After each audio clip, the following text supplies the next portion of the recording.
পৃথিবীতে বুদ্ধি এবং জ্ঞানের গাইডের নাম কোরআনুল কারীম। পৃথিবীতে শ্রেষ্ঠ জ্ঞানের কিতাবের নাম, আর বলেন না কেন? আর এই কোরআন যার কাছে আসে সে হলো পৃথিবীর শ্রেষ্ঠ বুদ্ধিজীবী। আর আমগো দেশে যারা আউযুবিল্লাহ পারে না এরা বুদ্ধিজীবী। লাকুম দীনুকুম বুখারীর হাদিস বুদ্ধিজীবী, ঈদের নামাজ জানাজা বুদ্ধিজীবী।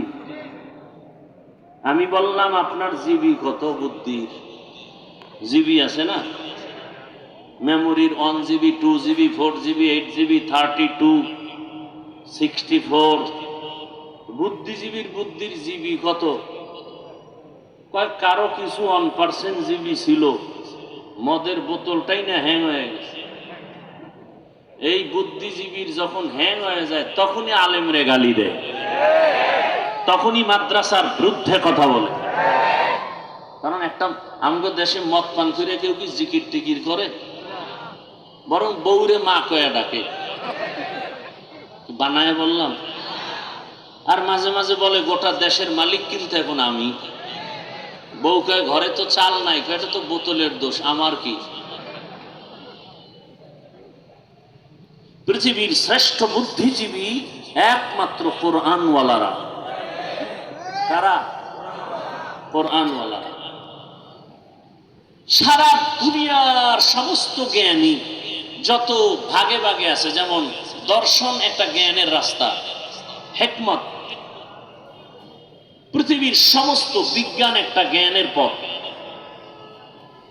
সমস্ত বিজ্ঞানী, দার্শনিক, ঐতিহাসিক যদি কোরআনকে অধ্যয়ন করে তাহলে বলতে বাধ্য হবে পৃথিবীর শ্রেষ্ঠ দর্শনের কিতাব কোরআন।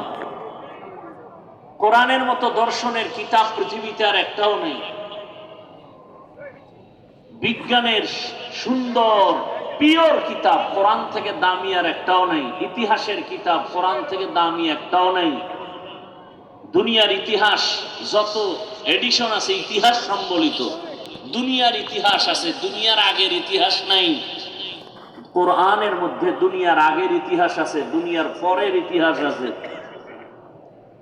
এই কিতাব যার সিনার মধ্যে থাকবে সে হবে সৃষ্টির শ্রেষ্ঠ জ্ঞান। কিন্তু এদেরকে বোকা বানাবার জন্য কালো চশমা লাগায় দিছে চোখের ভেতরে। কি চশমা? কালো চশমা লাগায় বলে এই প্যান্ডেল পুরা কালো, বাতিও কালো।